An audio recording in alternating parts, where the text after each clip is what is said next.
La Sociedad Dominica de Medios de Comunicación, Sodomco, presenta A Pensar Más con Rosa María Palacios.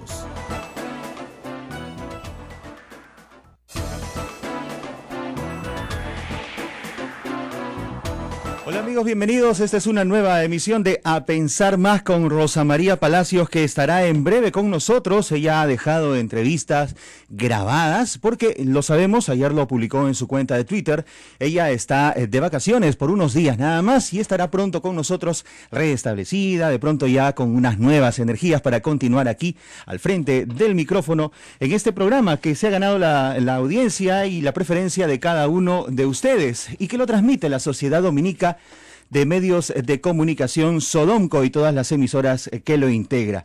Y el oficialismo ha saludado al Congreso por el sí a las facultades. Finalmente se dio la aprobación de las facultades que el gobierno había presentado al Parlamento Nacional luego de varios días y de mucha discusión al respecto. Ya finalmente se aprobó este paquete para las facultades que el gobierno necesita a fin de poder trabajar. El primer ministro y el vocero de Peruanos por el Cambio elogia el acuerdo para el Ejecutivo y que legisle con materia en 5 materias por 90 días. Ahora es 90 días nada más. Luz Salgado señala que el Parlamento ha dado muestras de tolerancia y responsabilidad y destaca el equilibrio de poderes. Claro, luego de una tensa espera, luego de pasar a muchas comisiones, a más de la debidas históricamente, como una forma de decir, vamos, tenemos el poder y si queremos te las damos, si no, no, así que impaciéntate un poco. Finalmente sucedió lo que tenía que suceder. Se dieron las facultades y eso pues ya lo saludamos todos definitivamente, pero es como una historia de Disney, ¿no? Que termina con un final feliz, porque incluso los que parecen los antagonistas de esta historia se vuelven buenos, ¿no? Estoy tratando de no adjetivar, de no llegar al insulto. El señor Héctor Becerril, presidente de la Comisión de Fiscalización, ha dicho que ahora va a ser bueno y que se va a medir en sus declaraciones. Pues desde aquí saludamos al señor Héctor Becerril, al congresista de la República de Fuerza Popular, por tomar esta decisión, porque de verdad aquí en Radio Santa Rosa y en las emisoras de Sodomco hemos podido dar cuenta y ser testigos de, digamos, una inapropiada actitud frente a los micrófonos y frente pues a nuestra conductora Rosa María Palacios, y también lo hemos escuchado en otros medios. Bueno, dice que se va a moderar. En fin, esa historia no termina, esa historia continuará. Y en la política peruana, como dice Augusto Álvarez Rodríguez, cualquier cosa puede suceder porque es todo menos aburrido. Y vamos a ver qué pasa. 8:02, hay que estar alertas. Como también vamos a estar alertas a la situación y el grave flagelo que vive nuestra sociedad en referencia a la violencia contra la mujer. Hay penas, hay sanciones punitivas sobre el tema. Hay también una ley que, digamos, la justicia la aprueba o no la aprueba, o en todo caso la pone en práctica con muchos cuestionamientos, y es que no sabemos si solamente se trata de un delito y también de pronto la sanción, sino de pronto de un chip que toda nuestra sociedad tendría que cambiar. Esto es A Pensar Más con Rosa María Palacios.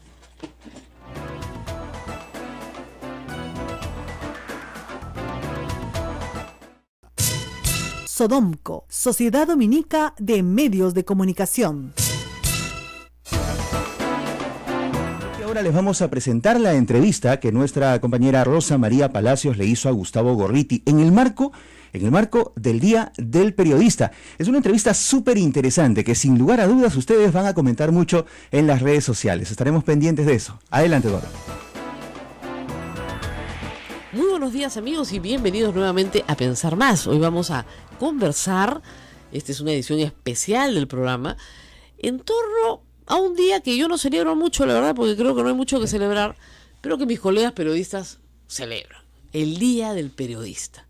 Y hemos invitado a un gran periodista, Gustavo Gorriti, para hablar de lo que yo creo que es la gran crisis del periodismo peruano, que no escapa a una crisis regional y mundial. Gracias, Gustavo, por estar con nosotros. Un placer, Rosa María, ¿cómo estás? Hablemos un poco de... Empecemos por donde creo que tú empezaste, prensa escrita, ¿no? Uh-huh. Sí. Y el temor mundial que reía Lima de que vaya desapareciendo poco a poco por lo costosa que es. Es costoso hacer una entrevista, es costoso el papel, es costoso imprimir, es costoso distribuir. ¿Tú crees que en 10 o 20 años ya no tengamos periódicos, ya no tengamos revistas? La tendencia en términos generales no es favorable, pero hay excepciones en el mundo, hay excepciones considerables. La última vez que observé, el periodismo impreso estaba creciendo en la India, que no es precisamente un lugar de poca población. China. Pese a que no es tampoco precisamente Atenas, ¿no es cierto?, en cuanto a la libertad periodística. Sin embargo, tiene una población que está creciendo mucho y que también prefiere todavía leer por los métodos tradicionales. Hay ciertos medios que están combinando creativamente el aspecto electrónico, el aspecto digital con el aspecto impreso. Tienes, por supuesto, el líder mundial en la innovación en ese aspecto, es el New York Times, que está crecientemente dándole más peso a la edición digital, pero manteniendo todavía muy bien la edición escrita. Lo mismo está sucediendo con El País en España. Y en términos generales, lo que yo diría es de lo que en los medios, en casi todos los medios, se va a dar un equilibrio en el que se va a tener una edición impresa junto con una grande, muy fuerte edición digital. Vamos a la multiplataforma de todas maneras. Sí, pero no hay que olvidarse de otra cosa. La edición digital es periodismo escrito. Claro. Es periodismo escrito, solamente que publicado de otra forma y de otra manera. Entonces, las mismas habilidades, si no mayores, que requería el periodismo impreso, que requiere todavía el periodismo impreso, son aquellas que se necesitan para el periodismo escrito. Uno tiene que aprender, escribir bien, presentar bien la noticia.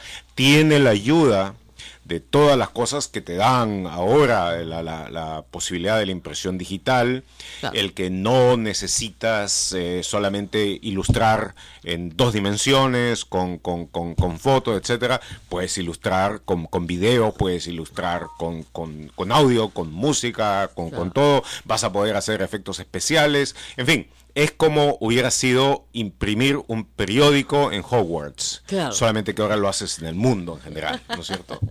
Hacia ahí vamos. Ahora, eso no significa, parece un mundo maravilloso, ¿no? Todos trabajamos en periódicos, sí. Pero el mundo no es tan maravilloso. Revisemos un poco televisión. Y televisión de señal abierta, que creo que es el drama más grande que tenemos en el Perú. El mundo, estamos hablando, hemos, digamos, hecho una especie de zoom, y hemos salido del mundo y hemos entrado al Perú, hemos entrado a Lima. Así es. ¿No es cierto? Eso, sí. Sí, televisión. Bueno, perdón, estamos transmitiendo por una radio de la iglesia, ¿no es cierto? Donde uno tiene que ser medido y virtuoso en su expresión. Pero como el idioma finalmente castellano tiene sus cosas particulares, yo diré que lo que tú sabes, la televisión de señal abierta es una mierda. Bueno, eso es lo que es. Yo dije un asco en un artículo, entonces sí. Claro, fui más fina, pero digamos. Estamos hablando en cualquier caso de algo que requiere ingeniería sanitaria. Ahora, lo que es increíble es que hay una ley desde el 2004, yo fui al Congreso, tú fuiste al Congreso, peleamos para que no haya control de contenidos, pero que sí se establecieran límites, algunos límites, y que obviamente... Pero como sabes, Rosa María, sí hay control de contenido. Por supuesto. Hay un gran inquisidor, hay un gran censor, que es el concesionario y su gerente. Claro. Esa gente que con los números y los supuestos números de la supuesta medidora monopólica de rating es la que determina y ha llegado a la conclusión de que a la gente hay que alimentarla con basura, les gusta basura, hay que provocar la adicción a la basura, y de tal manera sigue eso. Hay una profunda censura. O sea, no estemos hablando aquí de libertad de prensa. Se vive una censura grande y grave en los medios televisivos. El gran editor es el gerente. Y cualquier publicación en cualquier parte del mundo que sea editada por un gerente es una publicación en la que no hay ninguna libertad de expresión. Es una cosa que está clara. Uno de los principios fundamentales del periodismo es el de la pared, aquel que separa la parte comercial de la parte periodística. Y la parte periodística, a su turno, tiene que estar hecha definida por consideraciones periodísticas claras, visibles, que estén en el manual de estilo, en el manual de ética, cómo se hace el periodismo, cómo se edita una noticia, cuáles son las cosas fundamentales, cuál es el papel de los editores para determinar aquellas cosas que son fundamentales. Entonces, cuando no existe eso, cuando no se da de esa manera, cuando no hay libertad dentro de la cuestión periodística para poder llevar a cabo las noticias de acuerdo con lo que está clara, visiblemente establecido en el manual de estilo y que corresponde a las mejores prácticas del oficio, no hay libertad de prensa y el resto es pura, rampante hipocresía. Estamos completamente de acuerdo, pero tú lo has dicho de una forma mucho más elocuente que yo. El problema que tiene la televisión hoy es que, aunque parezca mentira, no a todo el mundo le gusta la basura. Entonces, desde que el cable entra hace 18 años al Perú, la curva de abandono de la señal abierta es constante. Hoy, en el sector AB, casi el 30% no ve televisión nacional. Y en el más abajo, 25%. O sea, 1 de cada 4 ya abandonaron. Y la curva no ha variado nunca. O sea, va a seguir creciendo porque tenemos 4 canales de televisión, nada más. Como que tú dices, ellos escogen, nosotros no escogemos. Ellos escogen. Y escogen competir sobre, en la parte noticiosa, policiales mal hechas, porque son policiales que se agotan en sí mismas, que no tienen ninguna consecuencia, que son además reeditadas una y otra vez en competencia por todos los canales, donde la noticia consta de una microonda en la puerta del velorio y ya hemos terminado, y luego han movido de lunes a viernes todos los espacios supuestamente informativos a las 11 de la noche. Ya no hay noticiero de las 10 de la noche. O sea, es 3 horas en la mañana magazineadas y un noticiero a las 11 de la noche. Y tú les has dado una concesión, o sea, el Estado les ha dado una concesión para defender la libertad de expresión.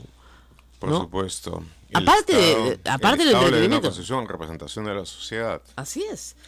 Y el Estado puede usar la ley para mandarlos a negro. Yo les he dicho varias veces, nadie me hace caso. Pero por supuesto. Pero digamos, lo que yo no entiendo es por qué este ministro de Transportes y Comunicaciones y los de Humala, y también los de Alan García, se mueren de miedo de sancionar, si las sanciones están en la ley.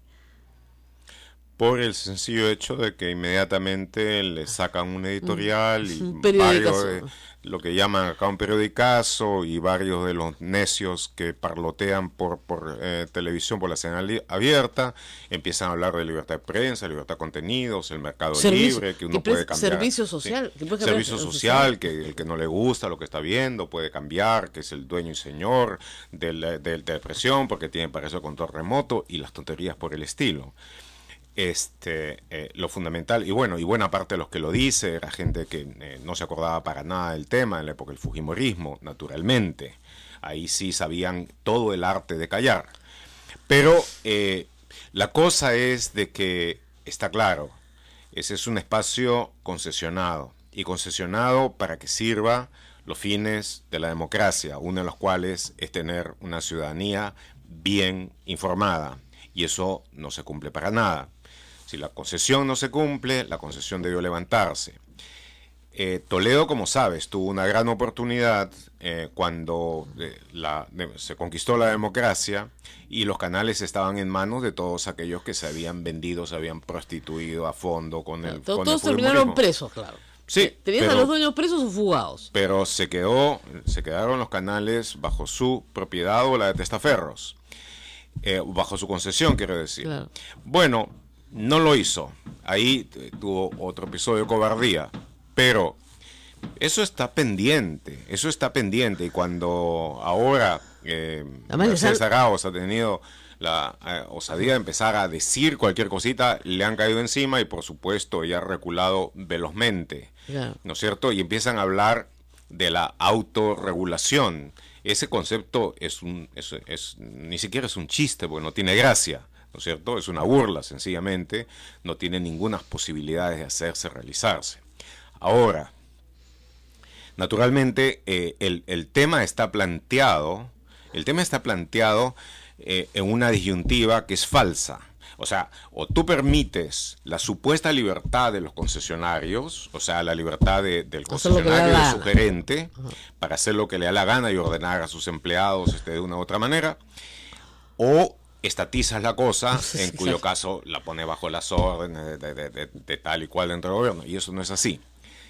Ahora, este gobierno tiene una oportunidad de empezar a destrabar el asunto. ¿Y cómo puede empezar a destrabarlo rápidamente? Mientras estudia, procede, cómo lo va a hacer en términos de la concesión, es en el caso de RTP, es sencillamente declarar de que está pasando del sistema de medio estatal a medio público. Y puede explicar en forma clara y resumida, me imagino que tiene alguna gente con la capacidad de hacerlo, la gran diferencia que existe entre lo estatal y lo público. Básicamente, de que el Estado, cuando es un medio estatal, el Estado utiliza el medio como su portavoz, su vocero, pone lo que quiere, como el peruano, digamos. En el caso del medio público, esto pertenece a la sociedad y se maneja a través de instituciones autónomas a las que se les da todo o parte del presupuesto para que estos lo manejen Ahora, mira, adecuadamente. ¿cómo estará de mal la televisión peruana? Sí. Que el único noticiero en la mañana que puedes ver es el del Estado, que supuestamente te voltea notas de prensa pues estatales, ¿no? Ya, Sí. ese es el mejor, porque por lo menos te da noticia. Y esa es la gran discusión. O sea, ¿qué es noticia? Es algo que tú y yo hemos aprendido en el camino, porque no estudiamos periodismo, pero nos metimos, tuvimos el olfato rápido para darnos cuenta con pensamiento crítico qué es noticia y qué no es noticia. El problema es que no nos dan noticias. No nos dan noticias. O sea, tú no sé si has llegado a ver alguna segmento internacional. Ah, bueno, pues alguna noticia internacional. Robot japonés baila la Macarena. Miércoles, esa es la internacional. O si no, los atropellos en Rusia, ¿no? O sea, ya vimos todos los atropellados del Perú, ahora vamos a ver atropellados internacionales. Esas son las internacionales. Pero el que se sentó a hacer eso, se supone que tendría que tener algún nivel de conciencia crítica, de pensamiento, de decir, no, esto no es noticia, pues esto es un viral que me cuesta nada, cero. Sí. Claro, pero como tú dices, hay un gerente que quiere rating y que además quiere que no le cueste nada la producción. Y no quiero ofender a la gente que pone avisos también. Claro. Eso es la otra cosa importante. Claro. Tú, si vas a hacer muchas investigaciones que han tenido que ver con algunos de los grandes negocios que hay en el Perú, entonces eso que han sido muchas veces asociaciones públicas privadas, pero con gran cantidad de dinero, entonces, pues sí, tú le vas a hacer daño o vas a molestar a tu anunciante, a cierto tipo de interés anunciante, y a ese no lo toca, de tal manera que lo que tienes es un periodismo castrado que lo único que ve es aquellas cosas que pueden tener un grado de viralidad. Así es. Vamos a hacer una pausa y regresamos a las fuerzas del bien de nuevo, porque evidentemente hay muchos periodistas que no quieren estar en la televisión por esas razones, o si están muy descontentos y se están refugiando en algunas radios, pero que hay muy pocas habladas, y sobre todo en internet. Nos vamos y vamos a hablar de las cuevas donde se refugian los buenos periodistas en tiempos en que el imperio contraataca. Vamos a la pausa y volvemos.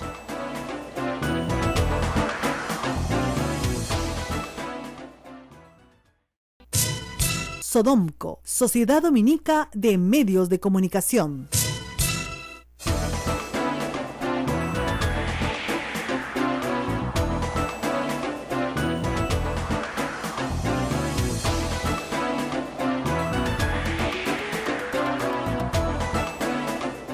Le damos nuestro cordial saludo a todas las emisoras que integran la Sociedad Dominica de Medios de Comunicación, Sodomco. Hemos tenido un breve inconveniente técnico con nuestros equipos aquí en Lima. Ya estamos enlazados con todas las emisoras en el interior del país. Estamos desde Radio Santa Rosa, 1500 kilociclos amplitud modulada, 105.1 FM. Radio Santo Domingo, Chimbote, 102.1 FM. Radio San Martín, Arequipa, 97.7 FM, 1380 AM. Radio Veritas RTV Cusco, 92.1 FM, Radio Cepagua Ucayali 100.5 FM, Radio Quillabamba La Convención Cusco 91.1 FM, 1210 AM y Radio Madre de Dios en Puerto Maldonado 92.5 FM. Y para todos los que nos escuchan desde internet en estos momentos también, decirles, amigos, que estamos transmitiendo la entrevista que Rosa María Palacios nos ha dejado y que hizo al periodista Gustavo Gorriti en el marco del Día del Periodista. Continuamos escuchando esta interesante entrevista.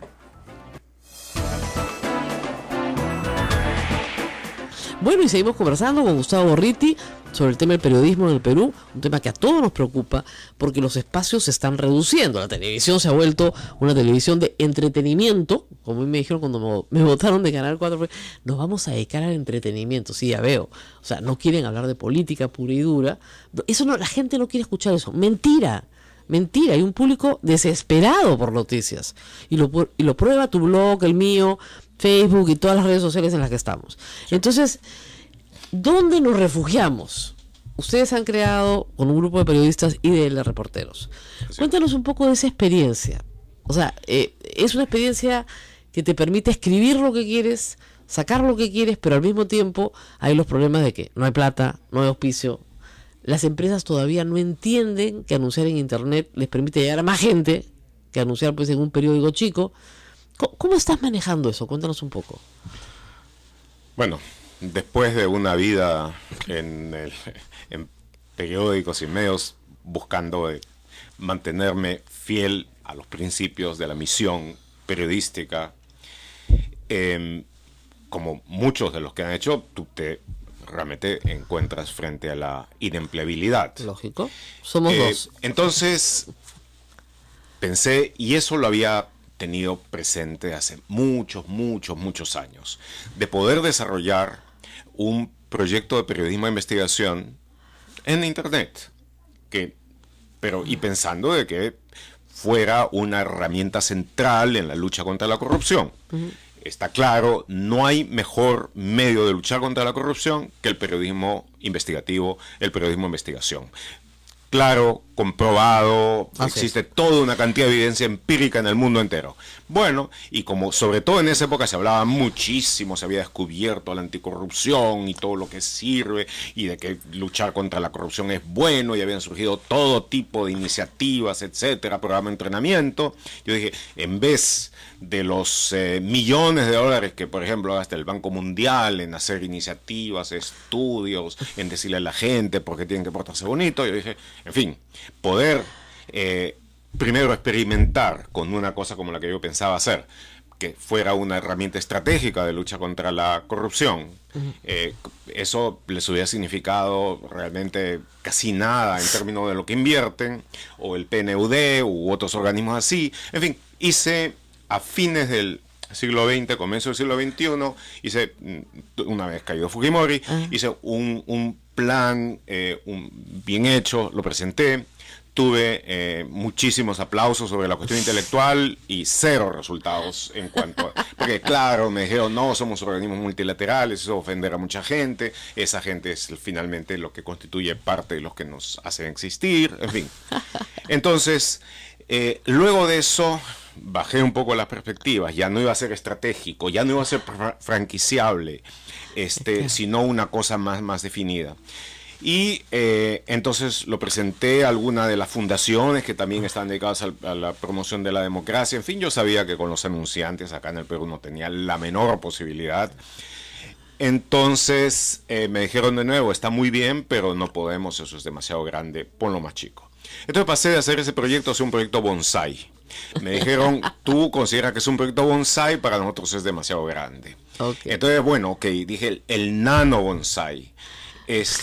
Y cuando ya lo había reducido a lo que era lo más elemental, finalmente, para mi sorpresa, la Open Society Foundation, ahora se llama Open Society Foundations, lo aprobó por un año.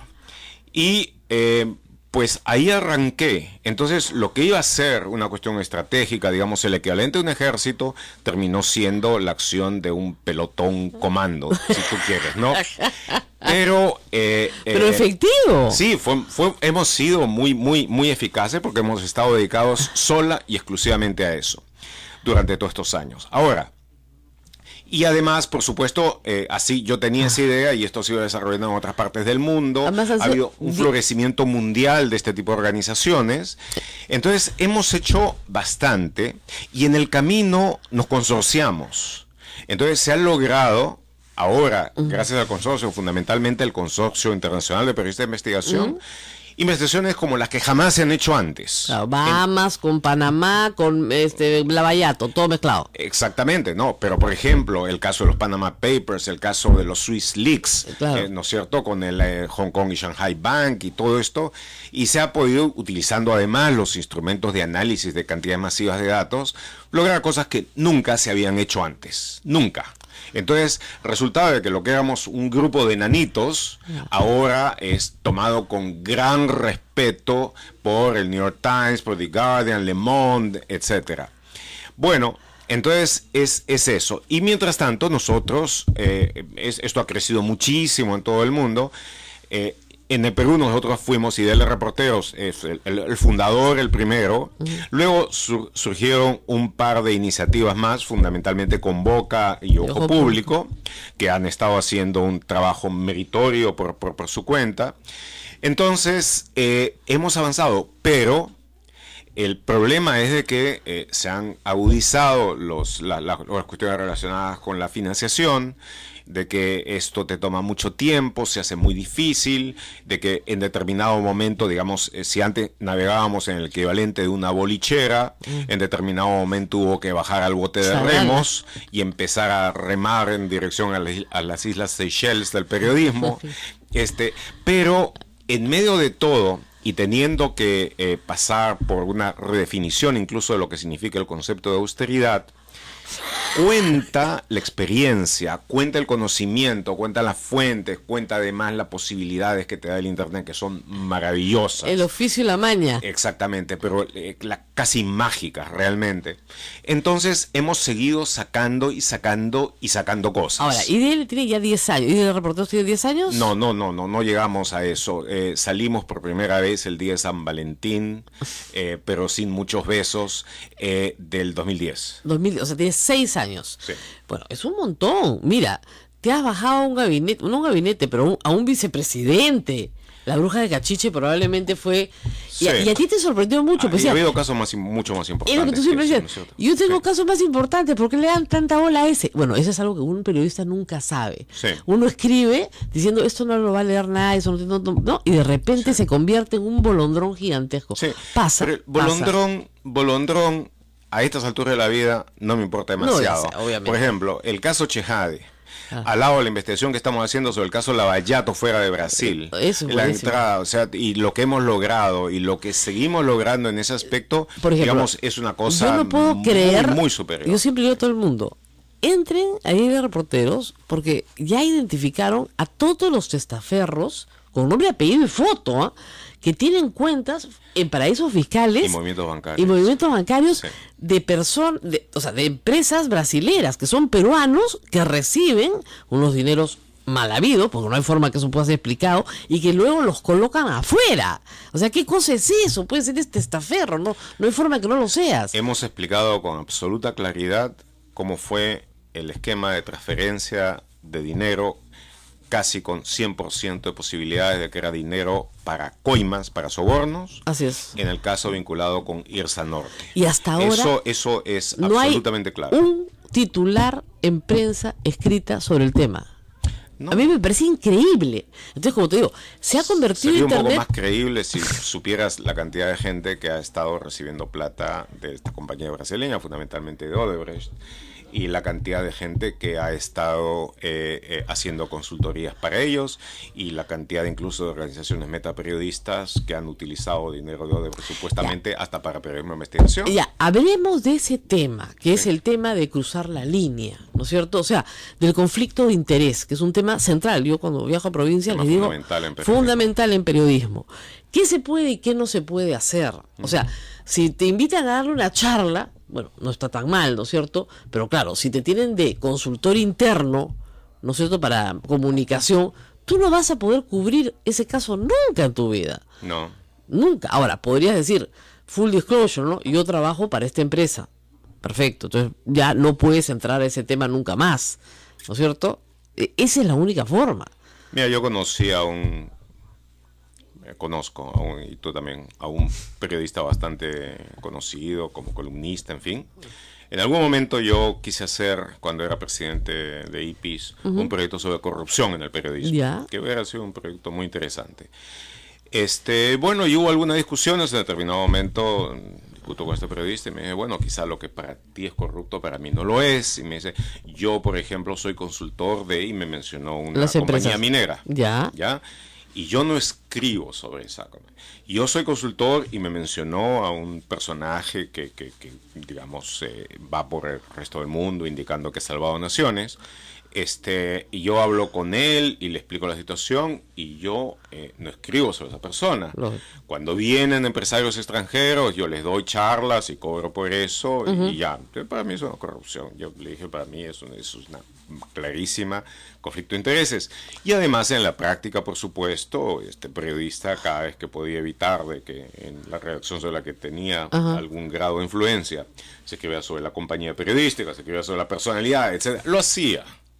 No había Chinese Wall ni de casualidad. Chinese Wall. ¿Qué Chinese Wall ni de Entonces, entonces, por supuesto, y eso por muchísimos lados, en muchísimas formas y de muchas maneras. ¿Te desmoraliza todo eso? No, porque no tengo mira, una cosa son quienes dicen que hacen periodismo y otra cosa es el periodismo. Basta con que haya 3 o 4 periodistas que estén haciendo las cosas como se deben para que el periodismo esté salvado y para que el periodismo tenga esperanzas. Yo he tenido la fortuna de estar cerca de uno de los mejores periodistas de mi país y del mundo. Uno de ellos, por ejemplo, Bill Kovach, el que fue el director del programa Nieman de la Fundación de Periodismo, y un gran periodista, en determinado momento él dijo, para mí el periodismo es lo más cercano a la religión. Y es así porque es la misión que tiene un grupo de personas que se preparan para eso, que dan todo, para que la ciudadanía esté bien informada y para que hasta el último ciudadano potencialmente tenga la capacidad de estar tan bien informado como el más poderoso de la nación. Entonces, y tienes que hacerlo de una forma que signifique además el poder contar historias con una narrativa que sea interesante, que sea apasionante, que sea agradable. Y entonces tienes los mayores desafíos de un buen escritor y a la vez la de la persona, lo que en los tiempos de Roma era el tribuno de la plebe. Claro. Aquel que no tiene otra representación que la de ayudar a sus ciudadanos, a sus conciudadanos, a la gente del pueblo, a estar muy informados. Sí, que con esa misión. Ahora, a veces sí. nos metemos demasiado en política, ¿no? O sea, yo y Gustavo nos hemos metido demasiado en política. No sé porque si demasiado, pero vivimos en un mundo real. Hemos roto nuestro voto de distancia del poder por unas horas. Sí, pero digamos, como tú... Full disclosure. Full y completo disclosure. Además, prestamos un buen servicio, Garacho, lo hicimos bastante bien. Diciéndole a la gente, o sea, es lo mismo. Tú eres un ciudadano, en determinado momento te llama el país a prestar un servicio determinado, antes, servicio militar, en fin. Tú dejas por un momentito de tus obligaciones ciudadanos y vas a cumplir con lo tuyo. Eso era lo mismo. El periodismo sin democracia no puede hacerse. Así es. Punto. Tenemos que defenderla. Y cuando la democracia está en peligro, si algo nos ha enseñado la vida aquí, es que hay que defenderla. Y como hemos vivido la falta de la democracia, entonces uno sabe de que tiene que movilizarse para prevenir perderla. ¿No es cierto? Y yo estoy seguro que tú piensas lo mismo. Yo también. Rosa María. Y me siento muy orgullosa de mi trabajo, además. Exactamente. Porque además, disculpe, me lo daban una semanita más y lo dejaba mucho más pulido, ¿eh? pero no teníamos tiempo. Fue una especie de misión de rescate de un equipo comando. Sí, ¿ya? bueno, con lo suficiente como para ganar. Pero con la gusta, pero ganó. Sí, así es. Ganó, ya está, listo. Ahora tenemos otros problemas, tiene un problema en el Congreso, es otra cosa. Pero ganó. Así ¿no? es. Y a veces pasa eso. Pero se hacen las cosas con la mejor voluntad posible, porque como tú dices, te llama ya tu ciudadanía, ¿no? Tú dices, esto lo tengo que hacer. Igual algunas cosas, por ejemplo, yo salí a marchar en Ni Una Menos con un grupo grande de amigas que yo organicé, y hay gente que te dice, no, yo tengo que ir como periodista a cubrir, no puedo involucrarme porque si me involucro. Pero yo decía, no, yo voy a ir como ciudadana. Después salió una crónica de lo que vi. Así es. ¿Ya? Pero no puedo dejar de estar. Correcto. No puedo dejar de estar porque es un tema que nos toca de manera personal. Entonces, tenemos que salir a protestar con las que han sido golpeadas. Entonces, a veces, por ejemplo, entiendo que algunos periódicos en Estados Unidos no permiten que sus reporteros participen en un acto de protesta, por ejemplo. Pero en este caso en el Perú, no participar, me encontré con En amigas. Estados Unidos, si no me equivoco, no han tenido golpes de Estado. No han tenido Así Estado, es, o sea, no tienen estas realidades, ¿no? No. Ese es o sea, claro, no hay una marcha pues de no a, bueno, pronto habrá una marcha no a Trump en cualquier momento, pero tipo no a Keiko, hay que llevarles el know-how para que aprendan a hacerla, pero no han tenido lo que hemos vivido nosotros, eso es verdad. Entonces, por eso a veces ustedes verán a periodistas marchando, pues. Como lo hice yo en las 2 marchas. En las 2 marchas de Aguantos Suyos, exactamente. Sí. O cuando salimos a protestar porque a una colega la van a meter presa, como a Sally Bowen. Yo le decía, Sally Bowen vino hace poco al Perú. Le dije, tú lograste hacer algo que ningún periodista lograba hacer en el Perú. Uniste a toda la prensa peruana, por lo menos por unos minutos, para pararse al frente del Poder Judicial y decirle a un juez corrupto, sí, ¿no es cierto?, que te dejara en paz porque un narco te estaba persiguiendo. Se moría la risa, eso no lo logró nadie. Y eso es lo que tenemos que volver a lograr y discutir, ¿no? O sea, hay cosas que nos unen y que tenemos que pelear por ellas todos los periodistas, los que tienen vocación, ¿no? Ahora, por si acaso, a los que nos están escuchando, jóvenes acá, valores, no se van a hacer ricos, ¿ah? O sea, cásense con una chica rica y trabajadora, con 2 maestrías, ¿no? Busquen un marido solvente, si son mujeres. O escriban pero acá, una novela muy atractiva en las noches, digo, cuando tenga un poco de tiempo. Exactamente. Es una de las salidas que tienen los periodistas, claro, tratar de ser un bestseller. Los grandes noveles de Latinoamérica, Mario Vargas Llosa y Gabriel García Márquez, empezaron como periodistas.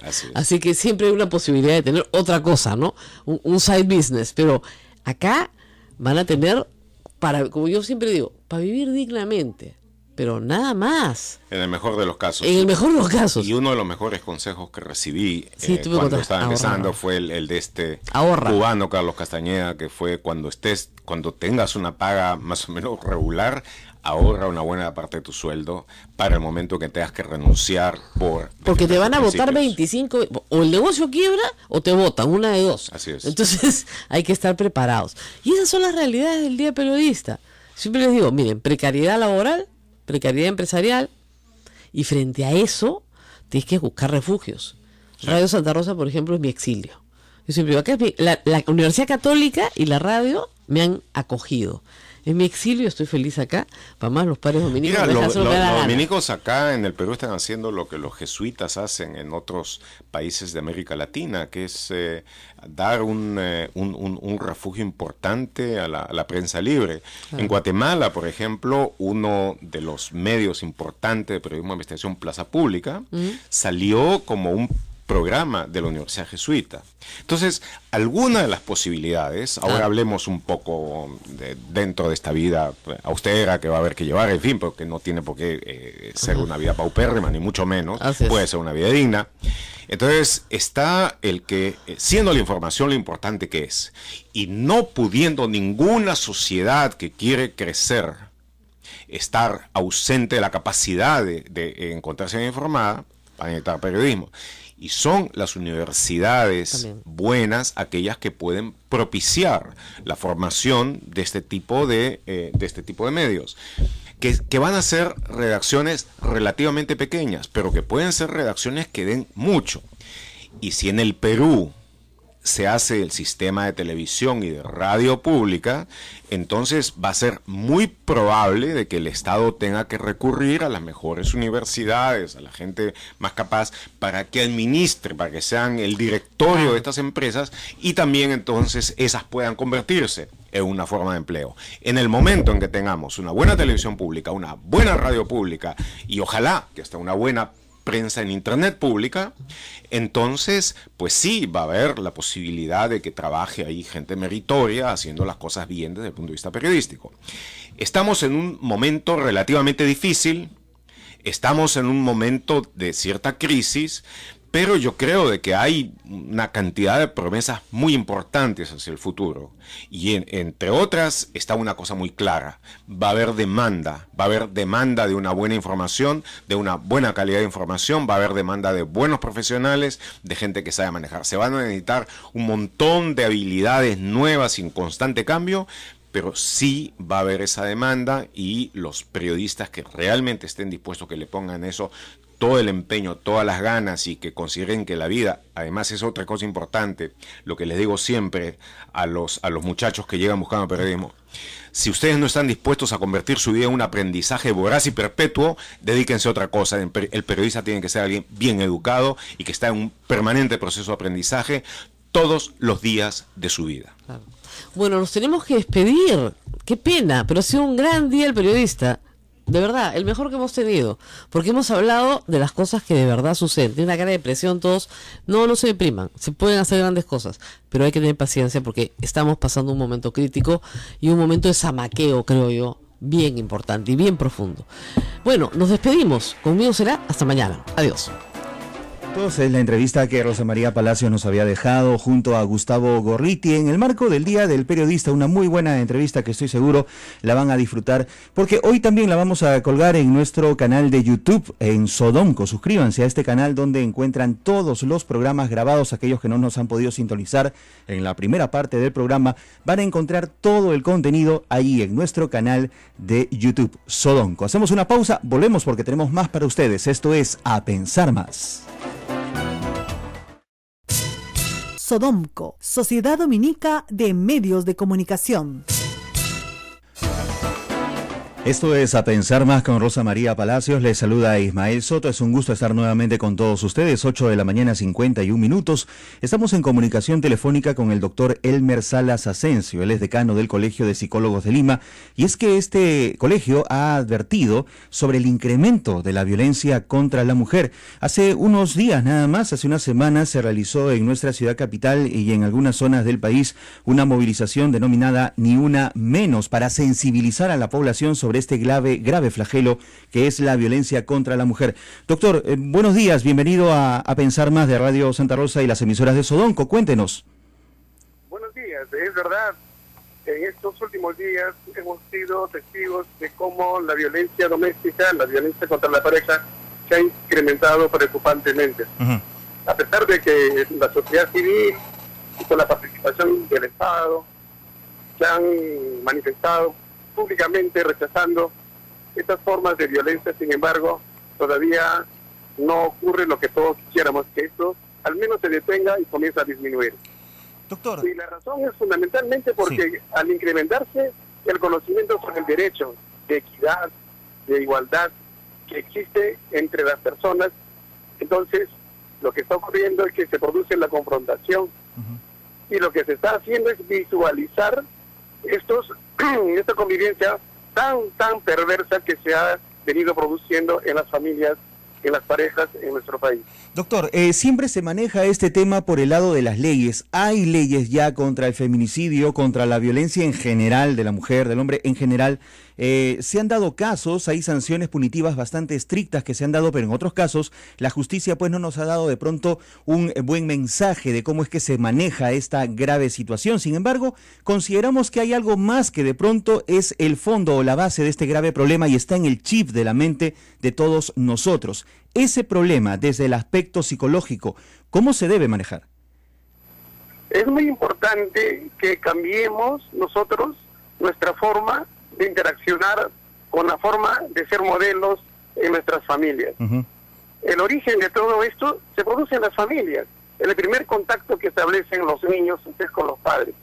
Si el entorno es totalmente violento, en el cual los niños observan cómo los padres menosprecian, minimizan, agreden verbalmente, físicamente a los hijos, esto va a generar producir un aprendizaje que realmente se va a repercutir cuando estos niños son adultos.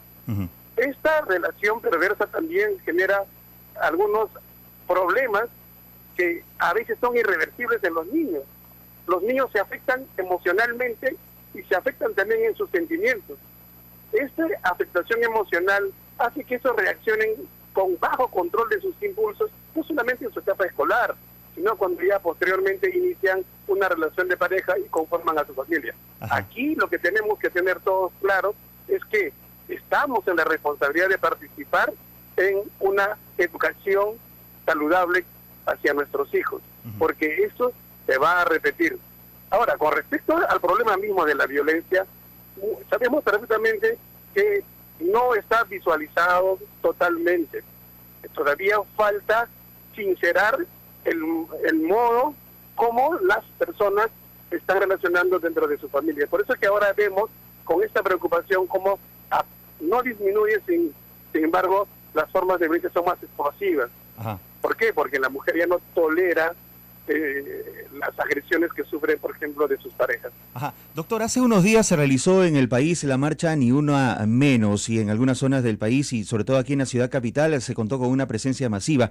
Este tipo de actividades, si bien no buscan de pronto solucionar el problema de fondo que es la violencia en general, sensibilizan o ponen sobre la carpeta o frente a la vista de todos la problemática en sí. ¿Qué debemos hacer frente a todo esto que usted ya nos ha planteado? Ya sabemos que hay un problema de generación en generación en la que la violencia ha sido insertada en la mente de cada uno y que debemos romper esa cadena. La pregunta es, ¿cómo? Vea, estas marchas lo que hacen es colocar en la agenda y en la preocupación de todos la dimensión de este problema de la violencia. Pero estas tienen que ir acompañadas necesariamente de un acompañamiento. No es solamente decir que la persona está violentada, está agredida, que vaya a la comisaría, que vaya a la fiscalía y le digan, ¿sabes qué? Tiene esto, tiene lo otro. ¿Y cuál es, doctor, ese acompañamiento? Es establecer un puente, un acompañamiento en el cual las instituciones tengan la capacidad de incorporar a estas personas violentadas, víctimas, y que las recuperen, las ayuden, las acompañen y luego las orienten para que puedan replantear su vida, entendiendo que una relación perversa en la cual existe un agresor, el agresor ya no va a cambiar su forma de ser. Doctor, ¿qué es lo que hace el Colegio de Psicólogos de Lima frente a esta situación? Brevemente, porque me quedan unos segundos nada más. Sí, el Colegio de Psicólogos tiene las Brigadas Blancas que está realizando acciones en los conos. Ayer se ha hecho una vigilia y este fin de semana tenemos acciones en la zona de Caraballo. Justamente lo que busca las Brigadas Blancas es una convivencia saludable para todas las familias en el cual seamos capaces de extirpar la violencia. Muy bien, doctor. Gracias al doctor Elmer Salas Asensio, decano del Colegio de Psicólogos de Lima. Sin duda lo vamos a invitar aquí al programa para que esté con Rosa María Palacios, porque hay mucho que hablar, porque muchos de los problemas que actualmente azotan a nuestra sociedad tienen que ver con la salud mental y es una situación que debe ser abordada muy a fondo. Gracias y hasta otra oportunidad, doctor. Podría aprovechar para felicitarnos a los periodistas por el Día del Periodismo, por esa labor tan importante que hacen para nuestra sociedad. Muchas gracias, doctor. 8:58, nos vamos. Gracias por su sintonía. El lunes estaremos con ustedes, con Rosa María Palacios, también en una entrevista que ha preparado muy interesante, como siempre, aquí en A Pensar Más. Buen fin de semana, cuídense. Hasta aquí, A Pensar Más con Rosa María Palacios. Este programa fue producido por la Sociedad Dominica de Medios de Comunicación, Sodomco.